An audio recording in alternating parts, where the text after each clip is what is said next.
ਕਿਰਿਆ ਕਰਦੀਆਂ ਡੁੱਬਣ ਅਤੇ ਤੈਰਨਾ ਨਹੀਂ। ਜਿਵੇਂ ਦੇਖੋ ਆ ਪੱਥਰ ਹੈ, ਇਹ ਚੀਜ਼ ਡੁੱਬੂਗੀ ਤੇ ਤੈਰੂਗੀ, ਐਂ ਪਤਾ ਲੱਗੂਗਾ। ਦੇਖੋ ਆ ਚੀਜ਼ ਡੁੱਬ ਗਈ ਹੈ ਨਾ। ਜਿਵੇਂ ਦੇਖੋ ਆ ਚੀਜ਼ ਹੈ, ਜੋ ਆਪਾਂ ਇਹਨੂੰ ਵਿੱਚ ਡੇਗਾਂਗੇ ਇਹ ਚੀਜ਼ ਤੈਰ ਗਈ, ਤੈਰ ਰਹੀ ਹੈ ਇਹ ਚੀਜ਼।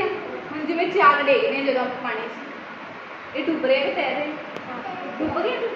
ਹੁਣ ਆਪਾਂ ਕਿਸ਼ਤੀ ਹੈ, ਜਿਵੇਂ ਕਿਸ਼ਤੀ ਨੂੰ ਜਦੋਂ ਪਾਣੀ 'ਚ ਡੇਗਾਂਗੇ ਤੈਰੂਗੀ, ਤੈਰੂਗੀ। ਜਿਵੇਂ ਆਪਾਂ ਕਿਸੇ ਕਾਗਜ਼ ਨੂੰ ਪਾਣੀ 'ਚ ਡੇਗਾਂਗੇ ਕੀ ਕਰੂਗਾ, ਤੈਰੂਗਾ। ਐਵੇਂ ਆਪਾਂ ਨੂੰ ਪਤਾ ਲੱਗਦਾ ਵੀ ਕਿਹੜੀ ਚੀਜ਼ ਡੁੱਬ ਰਹੀ ਹੈ, ਕਿਹੜੀ। ਹਾਂ ਰੱਖ ਦੇ ਇਹ ਚੀਜ਼, ਇਹ ਕਿਸ਼ਤੀ ਹੈ, ਤੈਰਨ ਲੱਗ ਰਹੀ ਹੈ ਉੱਪਰ।